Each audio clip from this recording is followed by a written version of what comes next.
గౌరవనీయులైన అయ్య గారికి అలాగే అల్లయ్య గారికి ఇక్కడ విచ్చేసినటువంటి లైన్ మ్యాన్లకు నా హృదయపూర్వక నమస్కారాలు. అలాగే నా తోటి జేఎల్ఎంలకు, షిఫ్ట్ ఆపరేటర్లకు, అలాగే పిల్లలకు 78వ స్వాతంత్ర దినోత్సవ శుభాకాంక్షలు. జననీ జన్మభూమి స్వర్గదపి గరియసి, జన్మభూమి కన్నతల్లి రెండు కూడా స్వర్గంతో సమానం. అలాంటి మన స్వర్గం లాంటి భారతదేశాన్ని ఆంగ్లేయులు సుమారు 200 సంవత్సరాలు అతి నిరంకుశత్వంగా పరిపాలించారనమాట. అయితే ఎంతోమంది నాయకులు దీన్ని ఖండించి తిరగబడ్డారనమాట. తిరగబడిన వారిపై కఠిన శిక్షలు విధించేవారు ఆంగ్లేయులు.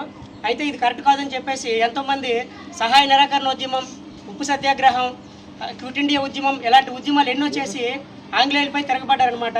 అయితే వారిలో ముఖ్యులు గాంధీజీ, సుభాష్ చంద్రబోస్, అలాగే అల్లూరు సీతారామరాజు, భగత్ సింగ్ ఎంతోమంది పోరాడి ప్రాణాలకు తెగించి ఎంతోమంది అమరవీరులు అయ్యారు. వాళ్ళ త్యాగాన్ని మనం గుర్తు చేసుకుంటూ స్మరించుకుంటూ ఈరోజు ఈ స్వాతంత్ర దినోత్సవాన్ని ఆగస్టు 15న జరుపుకుంటాం అన్నమాట. స్వాతంత్ర దినోత్సవం సందర్భంగా ఏ గారు మాట్లాడవలసిందిగా కోరుకుంటున్నాం. అందరికీ మన 78వ స్వాతంత్ర దినోత్సవ శుభాకాంక్షలు అండి. మన వెంకటేష్ చెప్పినట్టు ఇదంతా స్వాతంత్రం రాకముందు అందరి పరిస్థితి ఒకలాగే ఉంటుంది. మనకి వాళ్ళందరినీ మహనీయులు అంటారు అనమాట, త్యాగ పురుషులు. వాళ్ళ వల్ల మనకి ఈరోజు భారతదేశంలో మనందరము చాలా